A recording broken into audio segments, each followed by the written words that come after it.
Luna, coming at you with some Omega energy. Today we're going to talk about a few things. But first things first, I'd like to welcome anyone who feel like they could use spiritual guidance, education to look in the description below, make an appointment. I'll give you more details about that at the end of the video, but you're welcome to join me, okay?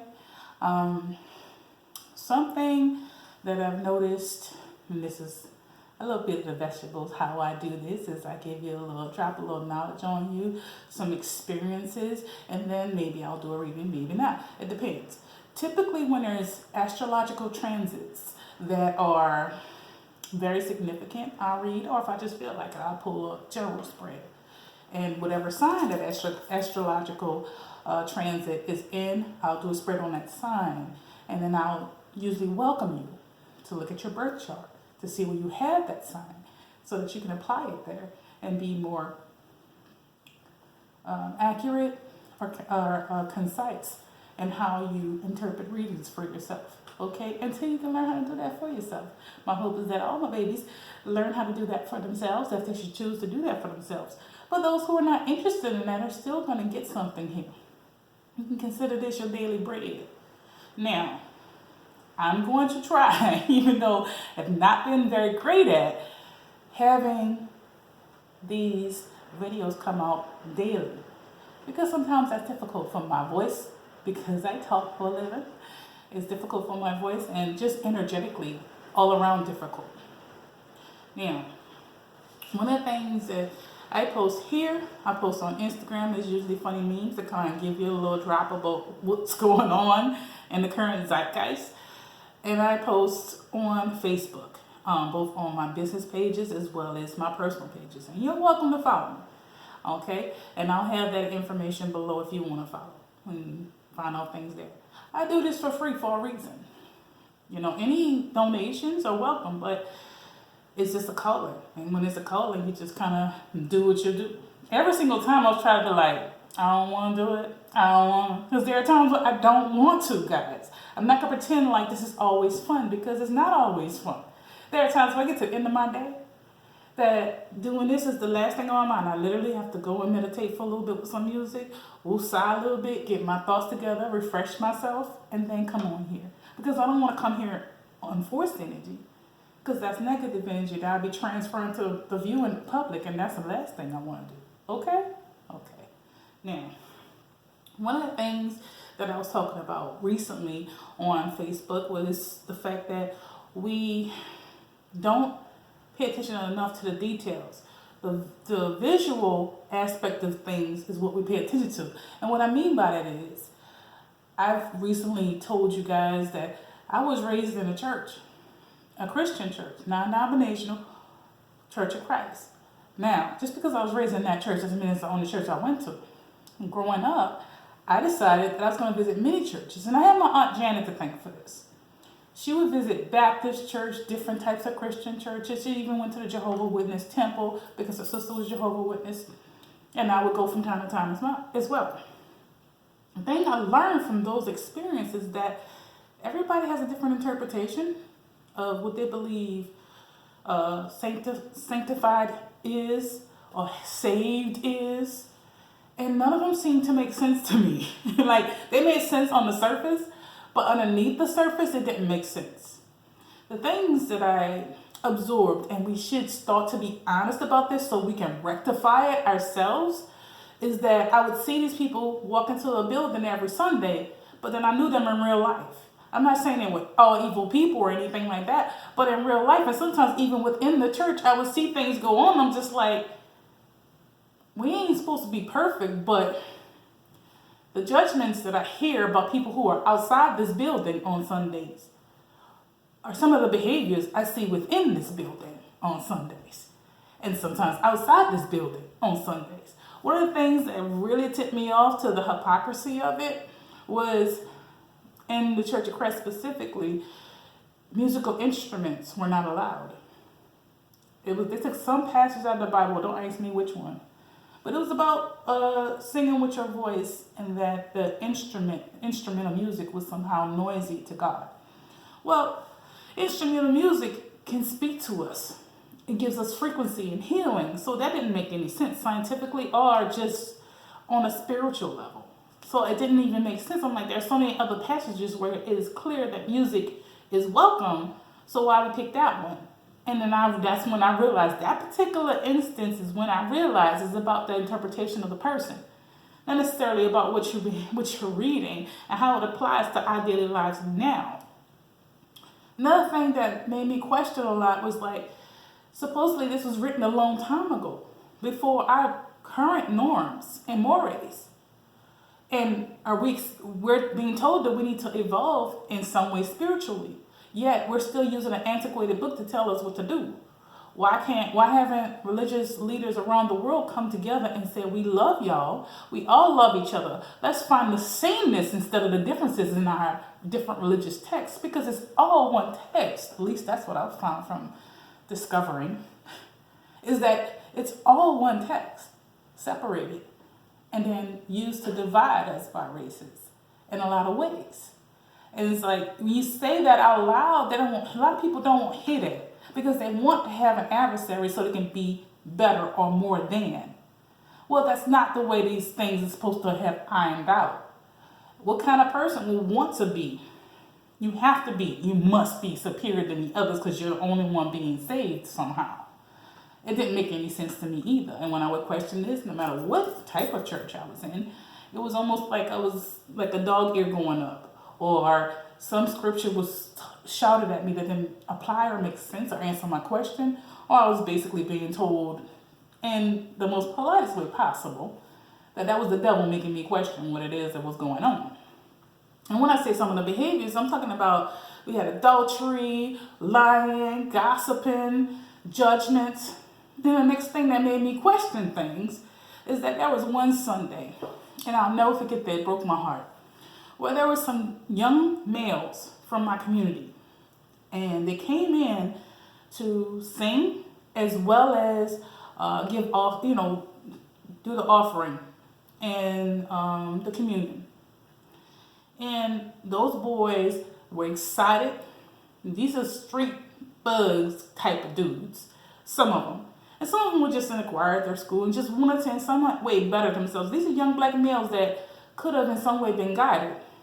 But what prevented that was they was wearing jeans and t-shirts and sometimes polos. And our deacons at the time told them they couldn't serve in the church because they wasn't dressed appropriately. And then a few of them couldn't sing when they wanted to sing. And these boys had some beautiful voices because they wasn't baptized in our particular church. And I'm like, y'all done lost your damn minds. I was a child and I realized they had lost their damn minds because you fall, to me, from what I read in that same book, you strayed away from the doctrine that's even in here. It's never about you deciding who gets to stay here, who doesn't, or who gets to serve here, who doesn't, who gets to worship here, and who doesn't. It was never your decision. The fact that you made it your decision, you didn't save anybody that day. What you did was turn people away. That's the way I felt about it at the time. And I'm about maybe 13 at the time. And I know that this is not just a thing that happened at that church. I've seen it happen across many churches. I guess maybe a year or two ago, I wrote something on my Facebook page and I was like, today, because coronavirus and all that it is heightened. I'm like, you know what? So many people are afraid. So many people don't know what's happening. It would be great if we had a place in which people can go and nobody judges anybody. They just come there to be welcomed and loved and told that we got you. If you want to express your fears, we're here to listen. If you need a hug, we're here to hug you. Nobody forcing information on you. No. Nobody judging what you believe. No. We're just here to listen and to love. And somebody said to me, well, that's what churches are for. Hell, they are. I've been to plenty of churches and I've read a lot of religious doctrine. And the current status of churches today, many, many more of them nowadays are becoming more involved in how they do this. But sirs and ma'ams, Mm-mm. Because what I was taught growing up was to listen to this word and never question it. Mm-mm. That was never intended. This is intended to be a guide, not for you to, from what I understand, to be a guide. And for you to speak from your soul and your own mouth and from your own wisdom and your own understanding of life, because now you are an elder. Someone who has raised a child. Someone who has understood different aspects of life. And it was never meant to be one pastor, one preacher, one priest. Several men and women of experience to speak to the young so they can know what the things in life and challenges in life are and how to overcome them without becoming complete assholes. But instead, you want to beat them over the head with an antiquated text when that text was meant to guide. Okay? And you might say, well, who gives you the authority? I do. And you can have that same authority once you decide that, you know what, my intentions are to help, aid, and somehow help evolve the consciousness of the collective. No matter who you claim the head of your church is. And when I say head, I mean deity that you serve, worship, whatever. Isn't the point to help? Not, oh, I gotta save their soul. You cannot save anybody's soul. That's another thing I learned. You can't save nobody's soul. And getting baptized don't do that neither. That's just dunking yourself in water or sprinkling water on yourself, but that don't do nothing to your soul. Baptism originally was meant to cleanse your energy so that you can be prepared for the energies that are headed your way. Or to cleanse yourself of negativity that's been building up inside of you so that you can continue on. This I've learned. Because I've never seen anybody go into the baptism pool, come out of it different. You're the same person that went in there that came out. Only thing that needs change is your mind. Where the energy of who you are resides. Your heart. Where your care and feel and love helps to energize. Oh, there they go again, my puppies. And this might seem blasphemous to some, and at this point I don't particularly care. But the truth is, y'all ain't never really, when I say y'all, I mean the church-going community. It's like beating somebody over the head with fear doesn't make them respect what's being taught to them. It makes them be afraid. So therefore they obey. You must be obedient to God. Well, who you think God is? Because, next point, being taught that God is vengeful, that God is jealous, that God is a lot of the stereotypical things that you would think a narcissist would be, doesn't make a person that is open-minded want to follow that deity. But that's what it says in the book, and the book is what tells us what to do. Why do you need an inanimate object to tell you that something's not right? Well, you're talking against God. No, I'm talking against blind obedience. Because it is man who corrected the record and edited that book. Now, if there's still some truths left in there, yep, by the grace, there it is. And you'd have to have a keen eye to find them. But there are also some things that were never intended. That's the reason why, like, some churches don't even use the Old Testament no more. They just don't explain why they just decided to not use that no more. It don't apply to today. The New Testament is more relevant. Then why it's still in that book then? Well, some churches say, well, all we use is the New Testament. Okay then. That's still, according to y'all, written a long time ago. Nobody had within them to come together with other religions and belief systems to say you're my brother, you're my sister, and let's see if we can get together and figure this out. So it doesn't matter what building you go into. It doesn't require a name. Well, the church is the bride of Christ. You've lost your mind. You're taking things too literal. At least that's my interpretation, and we all get to have one. It was never intended to be a bat in which to hit somebody over the head with, especially to tell them that you're better. And if that's what you're doing because you got a name on your building, then in that way, I'll speak your language. You have a false idol. And you cannot prove that wrong because I just let you know what it is you're doing. The building itself has become God to you, or God's house to you. When God's house is this vessel that we all live in. See, the energy that is your soul is a part of God. From what I understand. And atheists, don't run away. Because I'm speaking of the collective consciousness that is all things as well. And we all got energy running through us, not only babies. So don't run off. This food is for you too. Understand that I'm not here to shit on anybody. I'm here to hopefully educate you.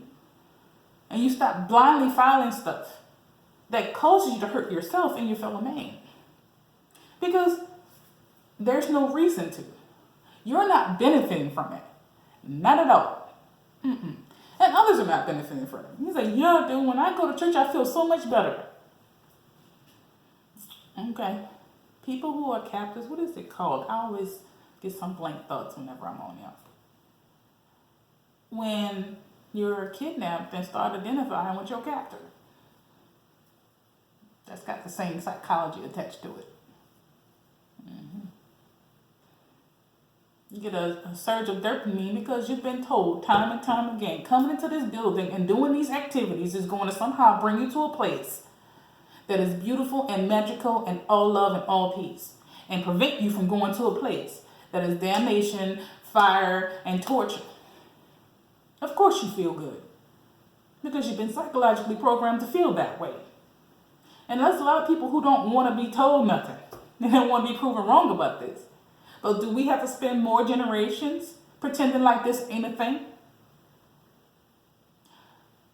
I don't know how many times in my life I've heard, felt, experienced some of the people who walk into the church buildings or cathedrals or chapels every single time the doors open are abusers themselves or adulterous. They're the worst kind of folk dressed up in church shoes or church garments. And because they have those on, it somehow inoculates them from scrutiny. And I know there ain't a lot of people that ain't gonna like me say this, but I don't care. I don't know if y'all know this up till now. This is why the Catholic Church was able to get away with all the things they were able to get away with for so many years. Our children being abused. And them same people will go to a person who is gay and tell them they're going to hell, and then walk into that same cathedral that they know damn well the whole organization covered up pedophilia for years. You want to change the vibration of the planet? Make it better? Stop lying. Stop being hypocrites.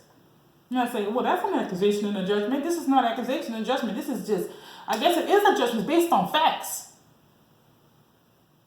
Like you going against my belief system. I don't care. Because maybe your belief system needs to be challenged. And you have to stop hurting one another. Because it ain't no secret. There's a lot of people out there who think I'm the devil incarnate. And I don't give a damn. Because I know my life. I can trace the steps from the day I figured out I was a person up until now. And you know what? If I was getting graded on a test, I'm comfortable in saying I'm doing all right. I'm doing all right. But I know some people who pass collection plates and communion until the day they died. And either people didn't know or they didn't know. get with some pedophiles. Even in the church I was raised in. There was one brother who saw me going to my first job. And I knew him from the church. And so I'm like, you know what? He's always been real kind to me. But something about him always kind of threw me off. But I was still in that process, and I'm still working on it, y'all. I'm trusting people more and kind of like ignoring my intuition. When I say I'm working on it, I'm working on trusting more when my intuition says somebody is safe. I'm not blocking my intuition about nobody no more. Once the intuition tells me you off, I'm backing off until you show me otherwise, and I'm taking it piecemeal after that and making it clear what my boundaries are. I'm not ignoring that at all. Okay? But I always had some off vibes about this brother. And this one was the Church of Christ. And I was like, you know what? I'm going to go ahead. Because he's been nothing but kindness. He's shown me nothing but kindness. So he sees me walking because I normally catch the bus. He said, I'll bring you the rest of the way. I'm like, cool. He brings me the rest of the way, parks all the way behind the back of the building, and starts talking some of the dirtiest stuff a 14-year-old girl could imagine. Back then, you could still get a job at 14. And he didn't try to force nothing, but the fact that he was offering it, he was old enough to not just be my daddy, but my grandpa, and he just finished being a deacon in the church on Sunday, fully married, got children and grandchildren. I'm like, sir, that was the last straw for me. The last straw for me. There was a lot of straws. Don't get me wrong, but that was the last one. Because being inside that building don't save shit. And it's very obvious. There's so many people that have children out of wedlock. Not judging you. Because we're all vulnerable in this place. What you do after the mistakes you make is what defines you. You keep making the same one over and over again. Clearly that church ain't do nothing for you. And you don't actually have any real fear of any deity. You're just showing up so people can see you there and call you by some name. And the name being Christian. The difficulty I have with a lot of this stuff is the ones who need to hear it won't listen because they're like, oh, you're into astrology, you're into this, and these are all of the devil. Are they? Are they? It can be used. Anything can be used to hurt others. It's all in your intention. But because you're so blindly believing everything you're told by the person interpreting a book, because astrology is in the Bible, as well as divination and tarot, it's like, well, most of them are false prophets. Well, I can tell you right here, right now, I ain't one of the false ones, okay? There are false prophets. I ain't one of them. And if you were to ever be so bold to challenge that, I welcome it. Because I don't have anything to prove to you. But I know getting chosen to be a prophet for this world, one of many, ain't been easy. Because we don't get to have easy lives. We put you through the gauntlet your entire life. And to the day, they can deem you to be ready. And then you just start getting a whole shit ton of energy as well as information. There's no way you can possibly know outside of it coming from some space that I couldn't fully describe to you. I could, but I don't think many minds would understand it. I'm not ashamed of it. I used to be in a lot of ways because I'm like, what? Again, I had to unlearn a lot of things before I learned a lot more things. And one of the things I had to unlearn is what I'm talking about. Those interpretations I've been told that were evil and bad and this and that. All things can be used as evil and bad and this and that. A lot of these kids that grew up in churches and cathedrals and chapels were afraid to say anything about the people who were hurting them because of the authority figure that was doing it to them. There's a lot of times where I could have used a little bit of guidance with this. When I say this, I mean the things I've been able to see through my dreams, visions, and stuff like that. But so afraid because I've been told so many things were evil that I never sought help. It gave me a lot of emotional and mental difficulty. I talked about it before. But I've overcome a lot of that. It's still sometimes a struggle, But there's not a person on this planet that can ever tell me nothing about me. I'm assured in myself and who I am. And a lot of my purpose. Sorry, my nose is itching. It always itches. And you have the right to be that too, babies. Okay? And that's what I wanted to tell you. Now, next video, we'll get into some other information. But you are loved. If I leave you here, you are loved.